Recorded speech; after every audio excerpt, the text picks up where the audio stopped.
Salutations, Shades, and welcome back to Talking with Shadows, the conversation everyone has, but no one wants to admit to. Here with your hosts, Vic Waitley. And Marcus D. And guys, I know we sound a little different, but that's because we're recording at my house today because we've got a special treat for you guys.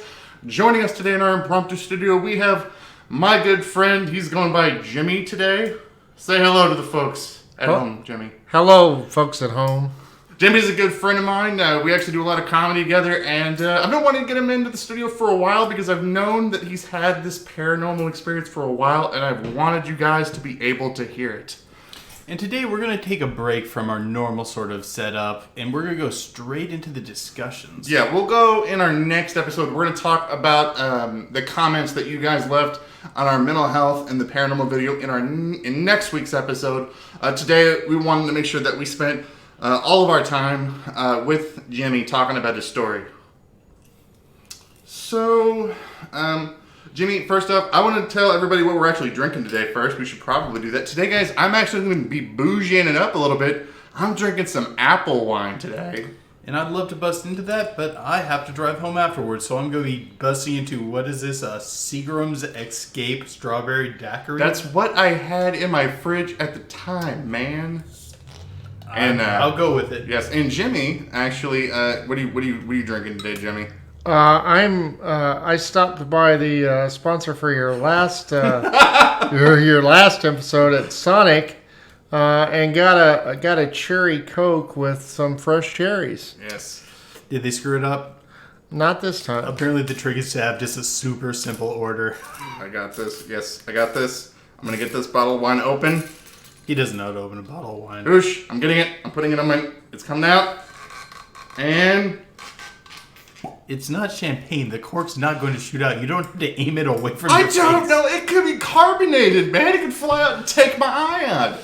I say, this episode, we cheers to our beloved Shades. Absolutely. Here's to you guys. Okay. I love Jimmy. I'm gonna tap your Sonic cup there. I'm drinking right from the bottle. My environmentally friendly styrofoam. And this thing's really not too bad. I should have known that if it was by Seagram's, I'd probably like it. I really like their ginger ale. Oh man, I love any alcohol that is apple flavored. Probably a little too much. So I'm gonna bougie it up. Give me a taste. You gotta try this. It's actually Brown County Winery. They make a really good apple wine. It's pretty good. Vic's task during this episode is to not let me drink this entire bottle of apple wine. The truth is, I'm going to try to encourage him to do it. Oh my god, I'll be falling out of my chair. Okay.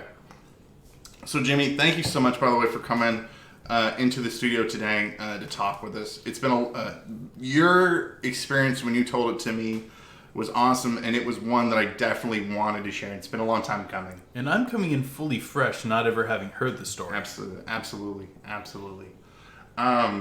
So I guess the best place to start is how long ago would you say was this particular experience that you had? Let's say this is 2020, so it was probably I want to say 2011, 2013, 2012 is about the time frame for this specific incident that we're going to be talking about today. Okay. Now, at the time, were you living alone? Were you living with somebody else? Tell me about what your life was like whenever you had this happen. So, my wife at the time and I were going through a little bit of a rough patch in our relationship. I had found out some things that weren't so great. I found out that she had been seeing somebody else behind my back. Some things were happening while I was at work that I wasn't privy to. And things were just starting to kind of... the rug was getting pulled out from underneath me, so to speak. Okay. So we could say this was a time of pretty heavy distress for you. Absolutely, absolutely. Now, were you here in Evansville at the time, or where Yes, were you? Okay. yes, this did happen in Evansville. You guys living in a house, apartment? What was? Yeah, we lived in a house at the time. Gotcha. Had you guys had anything going on in the home prior to you guys, or prior to experiencing this? Not at all. And if I could say, the house is no longer standing anymore. The house has been torn down, and the incident where the paranormal activity happened, it's no longer in existence anymore. So that's kind of an odd fact to share too. So. Gotcha. So tell me when you first started to notice that things were kind of weird. What was some of the very first things you started noticing? So I started noticing, this was shortly after her and I had split up. I was in the house by myself, kind of trying to wind down for the day. I was in the bedroom, just watching some TV, and I heard some footsteps. And I was like, oh, that's kind of odd.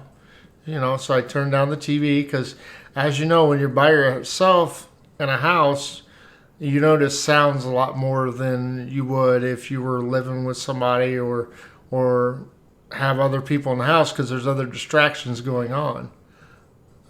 So I first started really noticing the footsteps, and I really thought it was my dog, maybe my cat, because they were still with me at the time, and just didn't really think much of it when it first happened. Were they heavy footsteps, light footsteps? Can you remember what?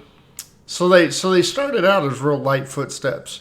That's why I thought it might have been the dog or the cat, or maybe some other animal had gotten into the house, possibly.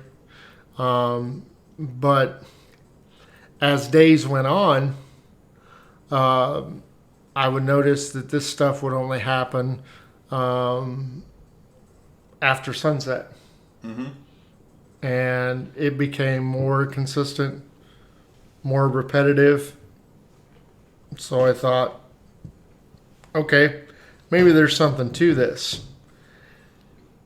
And I actually thought maybe it was my mind playing tricks on me, because I had, I was going through a lot of distress at the time, and I thought it was my brain's way of trying to distract me from what was going on. But then I actually started taking recordings on my phone, which I unfortunately do not have that phone anymore. But playing those back at the time, I could absolutely pick up audible sounds on the videos that I recorded. So I knew there was definitely something going on. So were all the sounds footprints, or was there more to it? So it started out as hearing somebody walk around, and then it progressively got worse. What do you mean by worse? Voices. Like, were voices coming from the back of the house? Were they coming from upstairs? Were they coming from around you?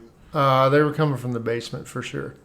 There was one door so I was in the bedroom. If you come out of the bedroom, you could walk into the kitchen, and then there was two doors. One door would lead you out to the backyard, and the other door would lead you down into the basement, where there was some really rickety stairs to get down to the basement. I'm sure you guys have been down basement stairs before. They're not the most fun stairs to try to navigate. And ultimately, when I first moved into the house, that's where the washer and dryer is set too, was in the basement. But I quickly got that stuff moved, up on one level just to make it easier for everybody. But I could definitely tell the sounds were coming from the basement. So I thought maybe, because there was a gap in the door where the cat would sometimes slide underneath the door and go down the stairs. And there were bugs down in the basement. There were like these spider crickets. Yeah. And so the cat would go down in the basement to play with these spider crickets quite often. So I thought maybe it's just the cat down there messing around. Well, then I heard the sounds, and the cat's right next to me, and I'm like, well, it's not the cat. The dog's right here. Like, but then I started hearing those voices, and then again pulled out my phone to see if I could actually get it audible on recording, and I did, and that's when things really started. That's when I really started to feel afraid a little bit in my own house about what was going on. How long did it take you hearing those footsteps before you decided to start like trying to record stuff? I'd say at least a few days. I mean, I'm one of those guys that I didn't really believe in this stuff until I had some concrete evidence to kind of back it up. You know, I'm kind of one of those guys where I have to have some sort of proof to actually believe something. So after a few days, I was like, well, maybe I should turn off everything in the house, anything that's making noise. I mean, I cut my my HVAC system for my air conditioner, my heater, for a period of a couple minutes, just so it was dead silence in the house. That way you couldn't hear anything but any kind of audible noises that were in the house. The sounds of the footsteps, do you remember them in very much detail? Yeah. Were they like hard footfalls, or were they like so the sound of someone walking, hitting with the heel and rolling forward, or were they slaps down, or were they like someone running? It sounded like somebody walking up a set of stairs. And that's what made me think, oh God, they're in the basement, they're coming up the stairs. Like, I don't like stairs to begin with. Like, I hope I hope there's some sort of barrier that keeps them down there, because if they get up here, I didn't know if there was a possibility I could be possessed. I mean, I've seen all kinds of shows before. I didn't know what the possibilities could be if they were able to breach a certain barrier and get on the same level of the house that I was on. What was it like on those nights once you realized you're being faced with the supernatural? Like, just being alone, like on an emotional level, what was it like? Couldn't sleep. I was like, why did they pick this house? Why is this happening to me? Did I do something wrong to disturb, one side of the supernatural as to what might be happening here? And that's actually when I reached out to my ex and said, look, I know you've talked to me about this kind of stuff before. You said you believe in it. Do you know what might be going on here? And what did she say? That's when it really hit me. She said, well, about a week before I left, me and my friend were playing with a Ouija board in the basement. Oh, I knew it. And I was like, what do you mean playing? I was like, those things aren't something to play with. Even though most of the Ouija boards you see nowadays are produced by Hasbro, these are not toys to be played with. I've been saying it since day one. Do you know anything that occurred during their session? No, she wouldn't tell me anything. All she would tell me was that this was the time when you weren't there, you were at work. I mean, it was in the middle of the day. I thought typically, you only do that stuff at night because that's when stuff's more active, right? I guess you can summon stuff in the middle of the day too. I do find it kind of odd that she would be trying to mess with a Ouija board during the day. I've stopped trying to figure out why people do things when they're bored. Yeah. Oh, man. And it was her and another friend of hers that started messing around with this stuff. You said you knew that she kind of messed with this stuff before? Like, do you know exactly to what extent? No, I know she talked about Wiccan, and I know she talked about how she thought about being a witch at one time and all this other stuff, and I just kind of, She did have a mental disorder. She was bipolar. She was put on lithium at one point. So she was like pretty bad. You don't get put on lithium for nothing. So I knew she had some mental illness going on. So I didn't know how much of what she was saying I needed to actually believe. You said that you started hearing voices. Tell us more about the voices. So they started out as a little boy's voice. And he would start out just by saying grandpa over and over and over again. Kind of as, when you were a kid and you were crying out to your grandpa because you fell down and skinned your knee or something like that. That's basically how it started. Did it progress from there? Did something else change after that? It kind of progressed from there. Okay. To what? It progressively got more repetitive, more often. Before we go any further, was this an older house or a newer house? So, I believe the house was built in the 40s, if I remember correctly. And I know it's unlikely, but would you happen to know anything about the history of the house? Any deaths or anything like that? Not that I was aware of. The guy before me, that owned the house before me, he was able-bodied at the time of buying the house. And then I guess maybe a year into the ownership of the house, he'd wrecked an ATV and got his legs crushed and was in a wheelchair from that point forward. So the house was remodeled for accessibility purposes.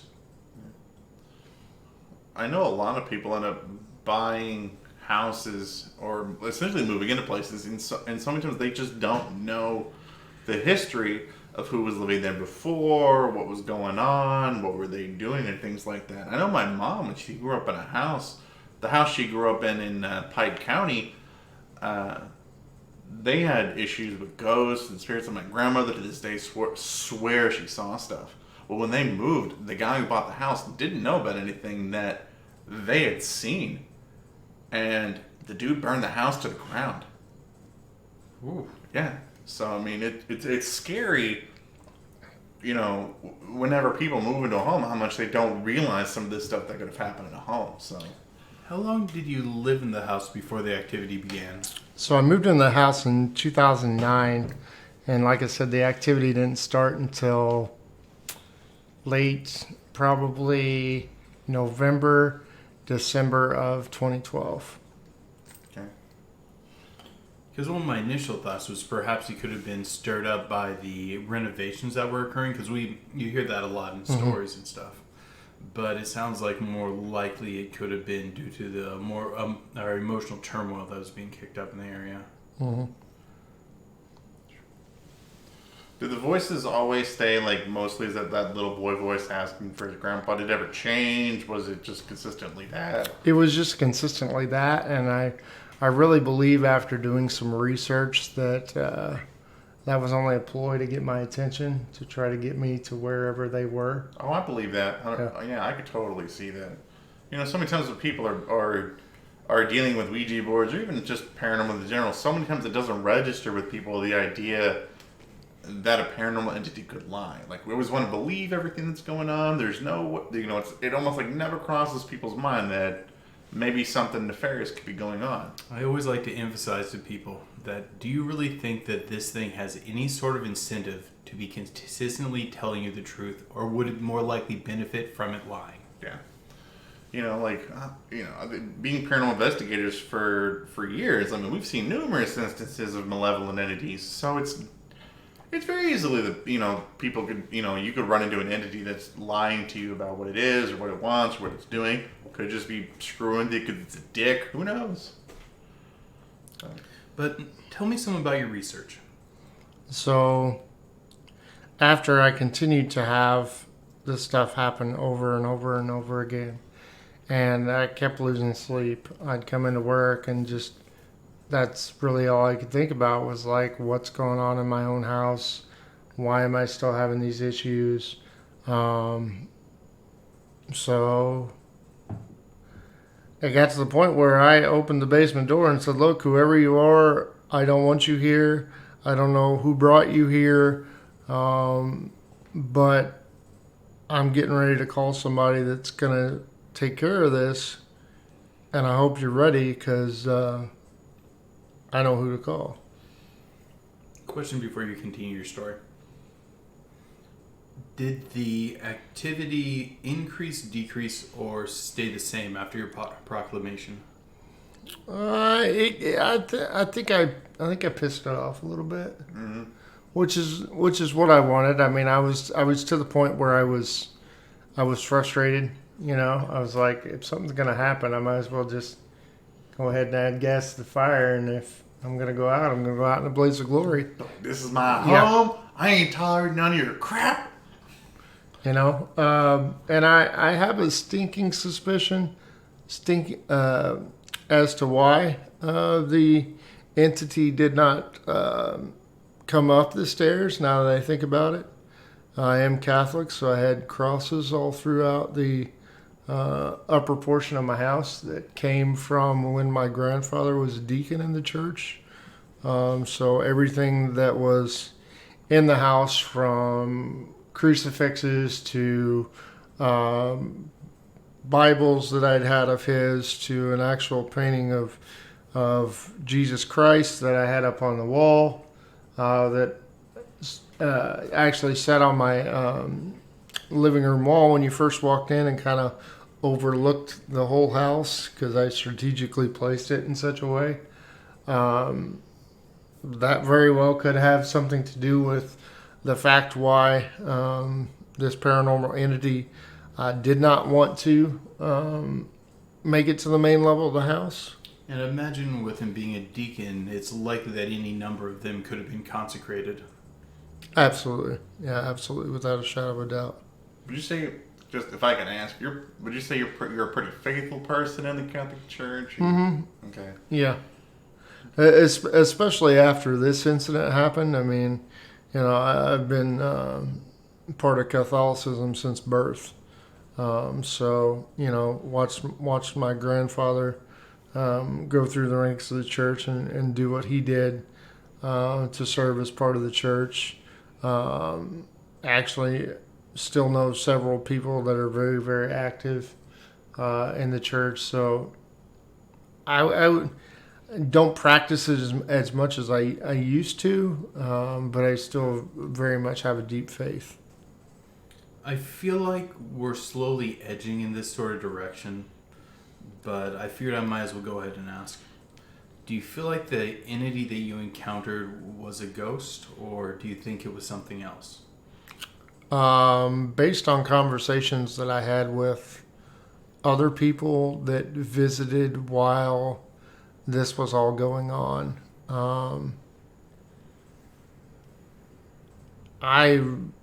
I believe, based on feedback and other things that I'd heard, I don't really think the entity meant me any harm, but I don't think it wanted to be there any more than I wanted it to be there. Okay. I was just saying that some of these, some of the events that you're describing sound eerily reminiscent of oppression. Mm-hmm. So I figured I'd ask. But it's not like I was like, hey, you know, at 6:30 tonight, I'm going to crack open a beer. Why don't you crack one open too, and we'll have a conversation? You know, yeah. It wasn't like, let's do a fireside chat with FDR tonight or anything like that. But you took kind of my approach to things, where it was like, you are not welcome. You are not staying here. Get the F out of my house. I mean, I probably would have started flooding my basement with anything that I generally know should piss off something paranormal. Iron, salt. Just start hurling Bibles down the holy steps. water. And I know you guys have talked about shadow people before in your podcast, and I did see a few of those while Really? this So I don't know if that was because I'd catch a shadow out of the corner of my eye, and then my dog would just be, because I'm sure, as you're aware, animals can see more than we can. And my dog would just be staring into the corner, and I'm like, I don't really see anything, but I'm pretty sure he sees something. So that would kind of freak me out a little bit. So I want to get back to this moment when you've had enough. So that moment when you've had enough, you're tired of these voices, you're tired of the footsteps, you want to feel safe in your own home. Like, what was the next step that you took? I actually went to, well, first I reached out to my parish priest at the time. Him and I have been friends. I'd say we've been friends at least 25 years. Mm-hmm. We were friends even before he joined the priesthood. Mm-hmm. And I actually had thought, I'd actually discerned joining the priesthood about the same time he did. But I decided to go in a different direction. But he joined seminary. At the time that all this was going on, I was like, look, I need to meet with you. This is something I'd rather not talk to you about over the phone. He's like, absolutely, I've got a spot in my calendar free. Tomorrow, let's meet at such and such place. Let's have some lunch and we'll talk about what's going on. So I was like, cool. And as you know, most of the time, if you have lunch with a priest, they'll be very giving and pick up the tab, which was nice. So, even though they take a vow of poverty, they still pick up the tab. For me, just because I think we'd been friends pre-priest, you know what I mean? Gotcha. So is this life hacks for a free meal? And he knew the kind of stuff that I'd been going through too, because I'd been seeing him on a regular basis to kind of get some counseling on what was going on with my relationship and what she had done to me, and that I had walked in on said act happening. Pretty traumatic, you know what I mean? So, I point blank asked him. I said, look, I know the Catholic faith is only one of the faiths that truly believe in this kind of stuff, and that you take classes to rid places of these entities. This is what's going on. And I had my phone on me at the time. And I said, these are the recordings I've taken of what's happening in my own home. I said, I'm freaked out. I wasn't sure this stuff was actually legit. And he just looks at me in the face, calm, cool, and collected. It's been around for thousands of years. Didn't even flinch. Didn't even flinch. And I was like, okay, so what do you want to do about this? Well, let me see what my calendar looks like, just like he's booking any other event that he'd go take care of, you know? Gosh, I feel like that's like having a meeting with John Constantine. He's like, oh, okay, you got this? I was like, I come next Tuesday. Yeah, and so, it was a few days before he could squeeze me into his busy schedule. But I said, I want to make sure I'm here for all this because I want to see your reaction when you come back up from the basement.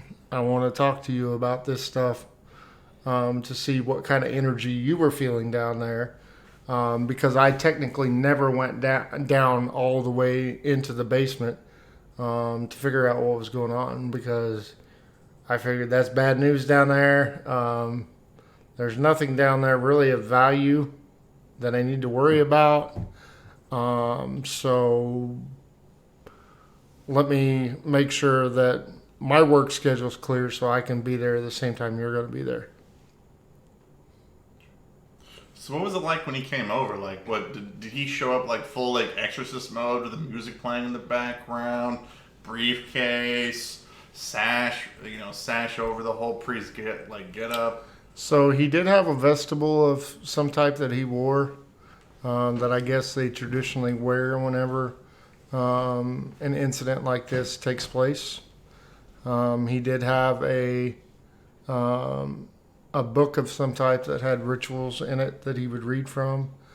And then, of course, he had a cross with him, I believe. And, of course, you know, the one most important item of all, holy water. Just for my knowledge of this, did it come like in a different container, or was it like the clear one that just says holy water on it? So how it was, I'm trying to remember because this has been several years ago. He had it in two different ways. He had it, one was kind of where he could dip the whole, I'm not sure what they call the device where they sling. Ellie knows what it's called. She had to tell me what it was called last time. Yeah. Last time I had asked her, but I cannot remember what it was. It's a really strange word. Yeah, but because most of the terms in the Catholic Church are derived from Latin, so it's some sort of Latin term. But basically, he used this device. Of course, the things that he had in the book, you know. And he said, where have you felt the most energy, the most trouble? He said, because that's what I'm going to take care of first. I'm very curious on what the book was. So my best guess from what I know about Catholicism, and that is quite a bit just because I, thought about going down that vocational path. I'm guessing it's some sort of exorcism ritual to rid the house of any unwanted or unwelcome spirits. I'll do some digging between this episode and the next and see if I can't unearth what book it might have been. Because I believe the Catholic faith is the only one that actually still practices to this day where they teach priests this specific ritual to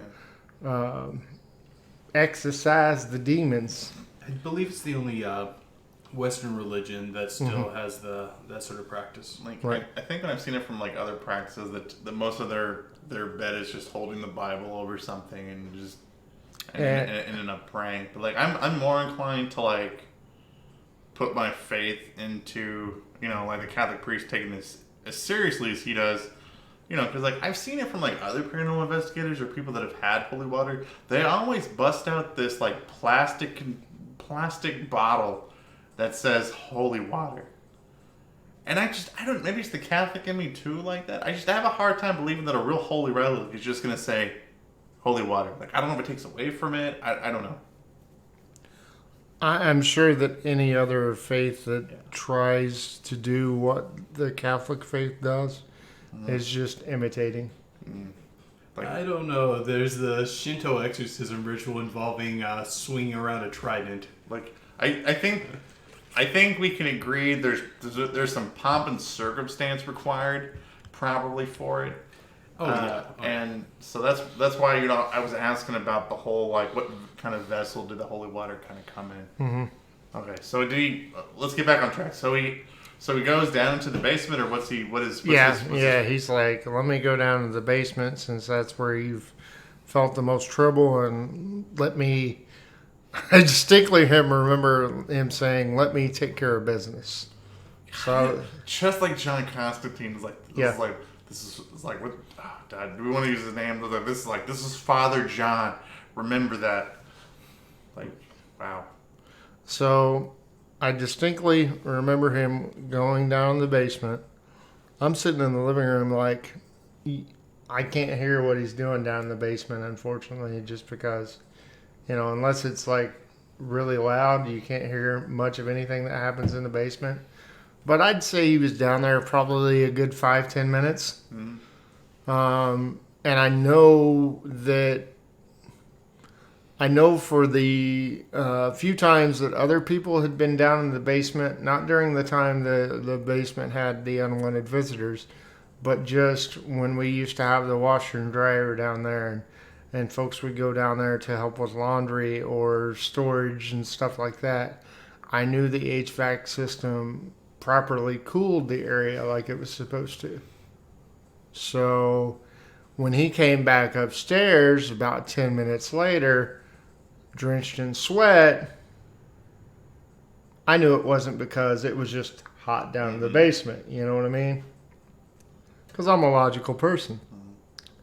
And so I looked at him and I said, wow, so something actually was down there, huh?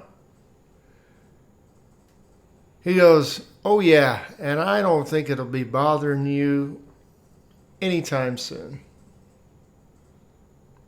And I said, so how does that compare with other ones that you've come across? And he said, I don't know that I can make a comparison. He said there was some pretty strong energy down there, whatever it was. So he couldn't give me any more than that, but he said, let me leave you this bowl of holy water just in case you might need it. I guess he had just a little bit left over that he wanted to leave with me. And then, of course, through the upstairs of the house, he went to all the corners of every room, blessed them with the sign of the cross with holy water. That's a way to kind of bless the house. A lot of people do that when they first move into a house. They'll have a priest come over to bless the house. So if there is anything in the house at the time you're taking ownership, it rids the house of that. So he went ahead and did that before he left as well. I've always found the blessing of the corners to be very, very interesting because it exists in multiple distinctly different religions, and some of them clearly had no contact for this to be in a cross-cultural thing. It just seems to independently exist in the rituals of many different religions. Just seems like a good idea to bless all the corners of the home. Mm-hmm. So, how much holy water did he leave you with? Like quantity-wise, I'm curious. So, if you're talking like a basic cereal bowl that you would eat cereal out of, and you'd put, milk in a cereal bowl before you'd put cereal in it, I would say it was proportional to that. I mean, a good bowl full. Okay, I've got two questions. First, did you ever have any experiences in that location afterwards? No. And second, I know you somewhat hinted that this did change certain perspective of yourself, but how do you feel like you were changed by this experience? I'm not so skeptical anymore when people talk to me about certain things that have happened, because once you experience something like this, it kind of changes your perspective on how you look at things.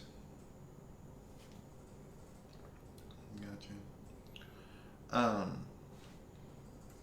So as far as like, how did you feel in your home afterwards after that was done? Because before you were describing that you were terrified to live there. Was that fear alleviated after you left, or how long did it take you to feel kind of comfortable being at home? So there was kind of a tension in the air the whole time that this was going on, and like I said earlier, as it progressed, it got worse over time, and you could just kind of feel that tension in the house. But once he got rid of whatever was down in the basement, blessed the house, and did the ritual that he needed to do, the aura kind of felt different. You know what I mean? It kind of felt there. It didn't feel like there was as much tension as there was. The aura just kind of changed, and I know I used that word.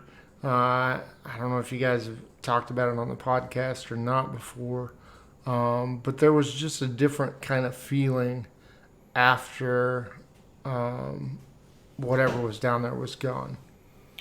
I've always heard it described as being like the air is lighter. Yeah, that's absolutely how it was. I'm gonna shoot this question over to. I'm gonna shoot this question over to Vic because I think he has more experience in knowing this. Like, so because I know you have more experience in with people with like home cleansings and things like that. Like knowing people that have gone through that. Like, in typical crises, normally they tend to get worse before they get better. Is this typical? Would you say to? I would say that one of the most interesting things that I'm taking out of this is that this guy got it in one. That, in my experience, is not not generally common. And I know Ricky can vouch for this as well.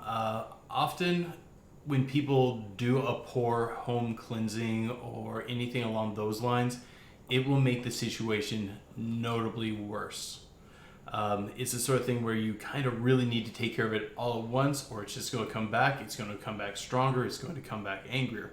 I would say that the fact that he was able to go through and just do it all in one go, I would say that he's probably a very, very skilled and very, very well-trained individual. Absolutely. A lot of the ones that even, the few that I know, most of the ways that they went was, they were having a difficulty with an entity. They called somebody over, or they themselves just tried to sage it. Like they just threw sage at the problem, and then it made it just noticeably worse. I knew this was something I was not qualified to take care of at all. No matter how much internet research you might do, no matter how much you think you might know, I felt like this was something I did not want to. This was not a home renovation project I wanted to take care of on my own.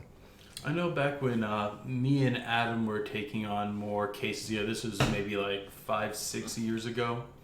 There were a few times that we were asked to do a home cleansing, and of course, like me and Adam were always very thorough on getting the history of what's happened up to this point.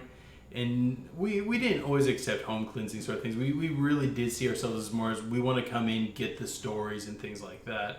But when we would occasionally accept it, we would go through a really thorough history of the place. And often what had happened is someone had come in, like done something very minor, like a minor sort of cleansing, and just got things way, way, way worse. And I've heard similar tales from, I believe, Rise had told me some tales from Two Girls and a Ghost. I've heard Ricky say this. I've heard this story from many paranormal investigators that often when they go into a really bad area, it's because someone's come in and really botched up some form of cleansing or exorcism. Like I said, I don't know what she was doing with the Ouija board. I don't even know if she knew what she was properly doing when they were messing with said Ouija board. I wasn't even there when it happened.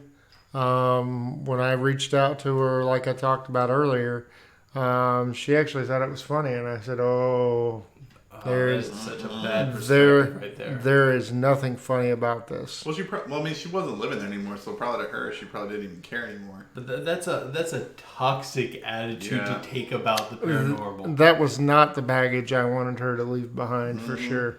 Yeah. Like, often paranormal events, particularly when it occurs within your house, is very different. When it's messing with your sleep cycle, when it's messing with your personal interactions, things like that, it takes on a very different aspect of the paranormal than when you're going into its location. Mm-hmm. There's just something very discomforting about when it comes into yours. And actually, the holy water, now that I think about it, actually didn't stick around very long. But did you knock it over? Did you end up using it? So as I mentioned before, I have a dog and I have a cat. What I did not mention before is my cat is a black cat. So I woke up the next morning to my cat drinking the holy water. I bet you the Malleus Maleficarum would have something to say about that situation. Like, I don't know if is that bad luck? Is that good luck when your black cat drinks your holy water? The cat's still alive to this day, so you tell me. Like, when it pees in your house, does it cleanse its litter box or your walls? I say next time you run into a paranormal situation, you throw the cat at it. See what happens. Is that Since he's already ordained in a sense. Like, you should make it live in the basement now, just to be sure. Make it walk around down there. Just a little experiment for good old Vic. I'm actually getting ready to buy a new house, and I made sure without a shadow of a doubt that there's no basement at this house. So, Oh, man. Actually, I'm going to be acquiring a object from someone I know that they had come across this and they were wanting to get rid of it because they felt they couldn't keep it around. And maybe we should send it over to you as a housewarming. Don't take that. Do you know how many cursed items Vic becomes super interested in? Like, people are like, I have this cursed item. He's like, can I have it?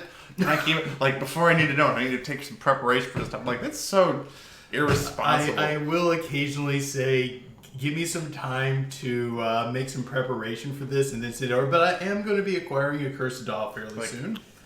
Just someone I know had come across it and they just really don't want to keep it around anymore because it's causing some trouble. How would you like that as your housewarming present? how about you be like normal people and just make me a casserole? Dude, trust me, if you've seen my casserole, you would rather have the cursed doll. No, I'm telling you now, you cannot keep the cursed doll in the studio. It's not going to happen. No. It's happening. No, I'm not going to have a cursed doll staring at me while we're doing an episode. I want the fans to chime in. Should we keep the cursed doll in the studio? You can't even see the rage in my eyes right now. Like, I can't even. How dare you pull our fans into this? Mainly because I think they'll side with me. I know they will, because it's going to freak me out the entire time. Annabelle Jr. in the corner staring at me while we record episodes. Supposedly we're going to be getting some footage of it kind of moving a bit too, from where the last person who had it set up with a camera set on it. If my computer was not sitting on the desk right now, I would knock this table over. Oh, God. Okay. Something that, because we're getting kind of close to time here, and I want to kind of get to some of our final thoughts on this. How much, I don't know, plenty of faith did you have, say, in your friend coming over to take care of this? I had 100% faith that he knew exactly what he was doing. Not so sure that he knew what I was getting him into, but that he had all the tools necessary to get the job done. You know, it's always been a theme that I've noticed, you know, because I look at so many different people talking about their experiences in the paranormal and different traditions dealing with said entities in the paranormal, and they're all vastly different. I mean, you're going to see something different from a Catholic priest compared to, like, you know, say like a Shinto priest, you know, as compared to somebody who's an animist and how they deal with it. But one of the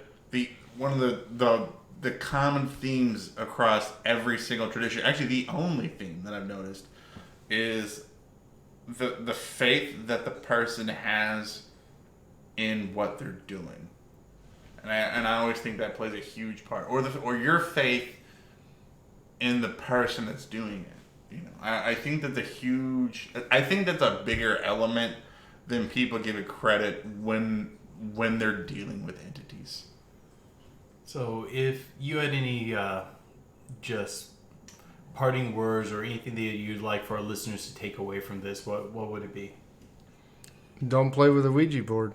Like, you legit, if you do not know what you're doing, just don't do it. If it seems like a fun thing to do, go skip with a rope instead. Like, don't play with something that you don't understand. Second. Third-ish. Good. I'm glad we're all on the same page. I'm glad we're all on the same page on this. Absolutely. So, Vic, is there anything else that you feel that we need to cover? I'd just like to thank you for coming and sharing this story with us. Absolutely, man. I appreciate it, man. We've wanted this. I've known you've had this story for a while, and I really wanted to be able to share this story with our listeners. So I appreciate you sharing your story. and telling it to us and our listeners. Thanks for having me on. Absolutely.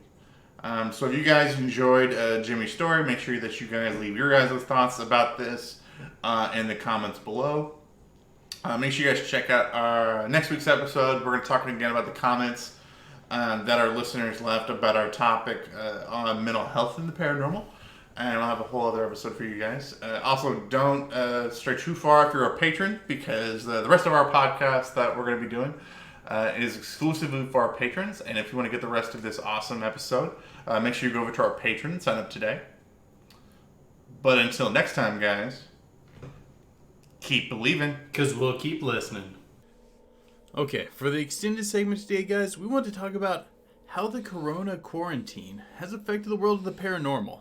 If you guys want to check out the rest of this podcast, all you got to do is go over to our Patreon and sign up to become a patron today for the rest of this awesome podcast. So yeah, let's get into how the coronavirus has affected the paranormal. I got a great story, but do you want to go first? Who goes first? Well, I was really surprised to read something that with the quarantine, there's been a large uptick in reports of haunted places. I really would have assumed that there would have been a downswing, but no, many people are starting to realize there's odder things going on in their house than they originally knew about. And I feel like there'd be a lot here for me and you to discuss. Yeah. Well, I can see how that's possible because, with the coronavirus and everybody, around the world getting put on lockdown for months on end, it just gives you more time just to be at home and just start noticing all the weird quirks about your house. Here's one of my bigger things I've been wondering about.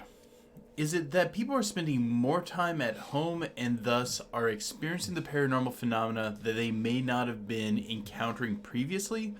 Or is it the global anxiety of what's going on is putting out more emotional energy and causing paranormal events to occur with a higher frequency? I'm also going to throw a little bit kind of a caveat in there because kind of like when we were talking about with Jimmy, when you have a whole lot of stress and anxiety, it makes you more sensory acute to what's going on around you. So I think with all this